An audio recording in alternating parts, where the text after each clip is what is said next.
Hello again, YouTube. This is Dr. Kendo, and I'm back with Scribblenauts Unlimited. This is the Object Editor Commentaries, where, of course, I create your favorite characters and objects and whatever from your favorite video games, movies, TV shows, and nerd and geek culture-related items that are not YouTubers. But okay, since I brought you an episode on Friday, I'm actually, of course, doing what I always do. The normal day is to upload on Sunday, but I had to get out the FNAF World creations, so part one of those did release on Friday, and so now I'm just sort of diving into, I guess, somewhat of a spoiler here, because I wanted to, of course, get out an episode for you on Sunday, as I said, but I already had these creations created for a while now, and so I'm actually kind of, I'm commentating this in post, you know, I'm just sort of watching back all the footage that I did, hopefully to give you some insight. I won't spoil too much, but of course, there are two Pokemon being created today, as you could see, but these have been created in the past because it's actually going to be used for my upcoming Scribble Ventures episode, and so Scribble Ventures is basically the Scribblenauts comedy and musical skit show that I do. So if you haven't seen those before, there are 3 episodes and then some shorts out there of Scribble Ventures right now. So these Pokemon are actually going to be used, of course, in a Pokemon-based skit, and right now I'm creating Pumpkaboo. And it seems like, you know, there's tons of things you could use for that, like, middle section of Pumpkaboo, and so you can see that I'm actually kind of freaking out, like, okay, should I test a basketball? Should I test a volleyball? I had garlic there at the beginning. You know, your first inclination might be, I'll use a pumpkin, because Pumpkaboo looks like a pumpkin. I don't know crap about Pumpkaboo except for what it looks like. You know, I'm the old fogey with Pokemon where I love Generation 1, and I don't know, I guess, a whole lot. I'm not an expert on the other Pokemon generations, although I have played some of the games from them. Depends on what generation. There were a few I skipped out on, but for instance, like Pokemon X and Y that semi-recently came out, I guess you could say. I did play those. Proud to say I did. They were actually fantastic. But for that middle section of Pumpkaboo, we actually used a basketball. That's kind of the thing that I think fit the best right there. A bat's wing, so type in bat and then grab one of the wings that looks like that. I flipped it upside down. It is the kind of like head section right now for our Pumpkaboo. And we've also got a squirrel. You just take the body of the squirrel and it has this like tail thing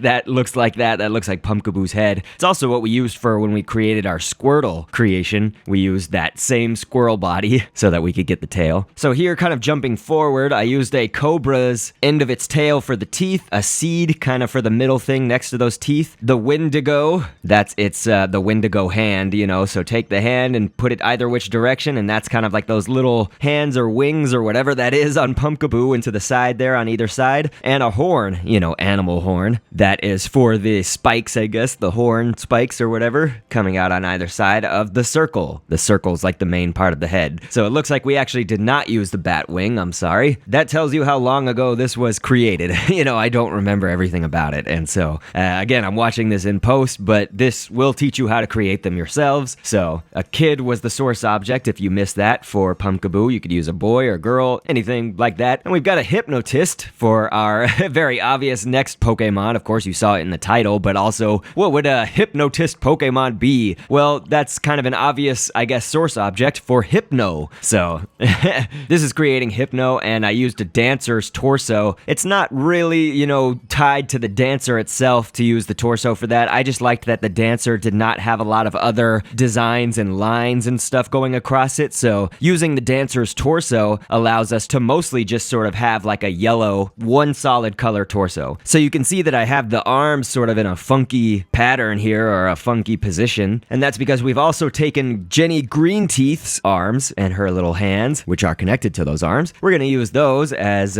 well, one of them as the arm. It's Hypno's right arm, but to our left. The Easter Bunny, that's going to be like the perfect shape for Hypno's bended legs and feet right there. And then this is the mutant arm on the 29-page library. It's on the 10th page, so it's just like this green little arm at the bottom middle on that page, and you can use that. And then we're going to take this Triceratops piece. It's like one of the thigh pieces, and that's going to actually be for Hypno's fist right there. And then we're going to use a bodybuilder. We're actually just taking one of the arms. It's the back arm right there of the bodybuilder. That's going to be like its thumb. I actually think that these two shapes, they actually are very similar to, I guess, the Hypno shape. I'm kind of looking at like a Hypno Generation 1 or 2. If you look sort of like in the Pokemon, I don't know what you would say, like marketing materials, you know, the anime and things like that, you can see that the Hypno's fist sort sort of looks like in this shape. It's like I don't know, it's just like a fist shape with the thumb on the side right there. So we're taking 29-page library arm shapes from the 20th page, bottom middle again. Those are going to be painted black, and then they're going to be the different fingers of Hypno. And so, of course, using a letter I, that's going to be the string. We painted that black. It's going to be the string for his pendulum and stuff like that. I'm going to put that down in just a second, the rest of that. I just needed to make sure that everything was going to be proportionally correct, you know, so I had to put on the head first. And you can see that a mango is actually going to be Hypno's crazy proboscis, his long nose. 29-page library arms, the same ones that are down there for the fingers, those are also going to be for his eyes, the white of his eyes and the eye shape and everything. He's got those squinty, you know, like half sleepy eyes, you could almost say, but squinty eyes. And these might even be more open than the real Hypno, but I did pimple, it looks like, for the pupil. And the tiger shark top fin is going to be for his ears. And we're using a COMPSOGNATHU, going to grab the tail piece, and that's actually going to be for another finger down there, because the Jenny GREENTEETH, you can see 3 of the fingers if you count the thumb right there. And so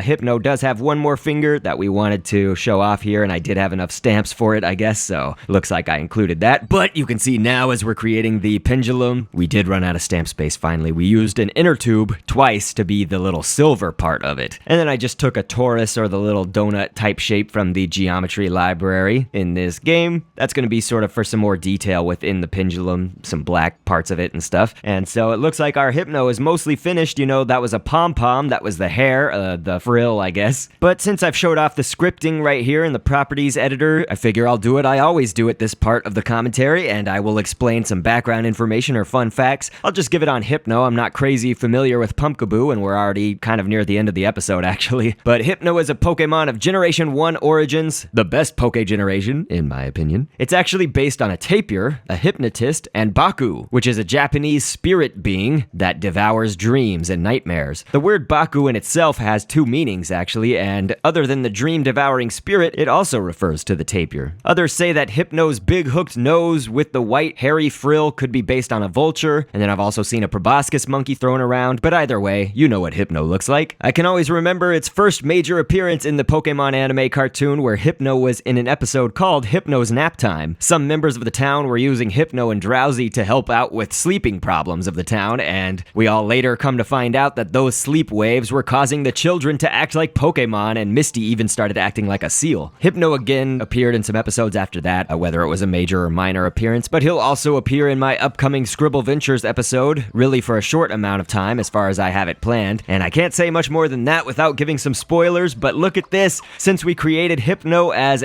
with the hypnotist source object, you saw that my Bulbasaur, Squirtle, and Charmander creations were following him around, so that's what will happen if you have a hypnotist. It makes humanoids and things like that follow it around like they were hypnotized. But to my knowledge and remembrance, this is every Pokemon that I have created so far in a public episode on my channel. So I'll try to make it so that when you click on them here on this screen right now, there'll be an annotation to that episode that Pokemon appears in. But it's pretty sweet to see them all here laid out with our 2 brand new ones there in the middle, Hypno and Pumpkaboo. But I hope you guys enjoyed this. Again, it was a short episode because I already gave you another episode already this week, and I will annotate to that here at the end, the FNAF World Part 1 of the toys. Yes, I'm going to create the rest of the FNAF World Adventure animatronics, so do not fret. And that was the popular request of the week, you know, FNAF World Adventure animatronics. That was the popular request, so I will be sure to, like I have today, where I've done a Pokemon episode in the midst, I will always be sure to balance it out so that not every single episode is about Five Nights at Freddy's, just as I've always done, and as I did with my Steven Universe creations, and any time that something seems to be taking the channel over by storm, I will always include other episodes for the non-fans of those series. So anyway, I will catch you on the next vid, and thanks for viewing. So you can be the viewer and